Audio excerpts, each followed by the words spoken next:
சங்கீதங்களின் புஸ்தகம் 90ஆம் சங்கீதம் 15ஆம் வசனத்திலே சிறுமைப்படுத்தின நாட்களுக்கும் நாங்கள் துன்பத்தை கண்ட வருஷங்களுக்கும் அப்போ அவங்க சரியா எங்களுக்கு மகிழ்ச்சி ஆக்கும். மகிழ்ச்சி எவ்வளவு வேணும் அப்படின்னு கேட்டிங்கன்னா, எவ்வளவு வரும்னு கேட்டிங்கன்னா, சிறுமைப்பட்டிருந்த காலம் இருக்கு, துன்பத்தை கண்ட வருஷம் இருக்கு. இப்போ ஆண்டவர் கேட்குறாரு, ரட்டிப்பான நன்மையை உனக்கு தருவேன்னா எதுலேருந்து ரட்டிப்பு? எவ்வளவு ரட்டிப்பு? எவ்வளவு ரட்டிப்பு? நான் சொல்லுவேன், நீ எவ்வளவு வெட்கம் அனுபவித்தியோ அதுக்கு ரட்டிப்பு. நாம் நினைக்கிறோன்னா, ஆண்டவரே நன்மையை தாரோம், நல்லதுதான், நன்மை தருவேன், அந்த நன்மையை எவ்வளவு தருவேன் அப்படின்னு சொன்னால், நாம் எவ்வளவு வெட்கத்தை அனுபவிக்கிறோமோ அவ்வளவுக்கு ஆண்டவரே தருவார்னு கேட்டிங்கன்னா, அப்போ நான் நினைக்கிறேன், கொஞ்சமாக வெட்கம் அனுபவிச்சவனுக்கு கொஞ்சம் தான் நன்மை வரும். ஒருவன் ஒருவேளை நீண்ட கால வெட்கத்தை அனுபவிது, எனக்கு வெட்கம், இது வெட்கம் வெட்கம் நினச்சிக்கிட்டே இருக்கிறான்.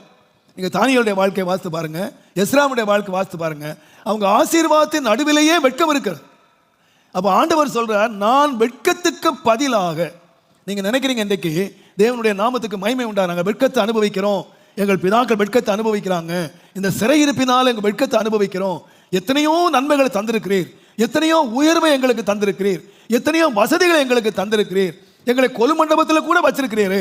ஆனால் அதன் நடுவில் எங்களை அடிக்கடி என்ன நடக்குன்னா, நீங்கள் சிறைப்பட்டு போன யூதர் இல்லையா, உங்களை ஆண்டவர் விடுதலை ஆக்கலையே, ஆண்டவர் உங்களுக்கு செய்யலையே, உங்களை இங்கே தானே உயர்த்திட்டு இருக்கிறாரு, இந்த சிறையிருப்பில் தானே உட்கார்ந்துருக்கிறீங்க என்று அடிக்கடி எங்களை வெட்கப்படுத்தினாலும் நான் தாழ்மையாக விசுவாசிக்கிறேன், அதுக்கு தேவன் எவ்வளவு நன்மை வச்சிருக்கிறாருன்னு கேட்டீங்கன்னா, நான் எவ்வளவு வெட்கத்தை அனுபவிச்சேனோ தேவன் அதுக்கு பதிலாகத்தான் எவ்வளவு வச்சிருக்கிறாருன்னு கேட்டீங்கன்னா, இரட்டிப்பான நன்மையை நான் வச்சிருக்கேன்.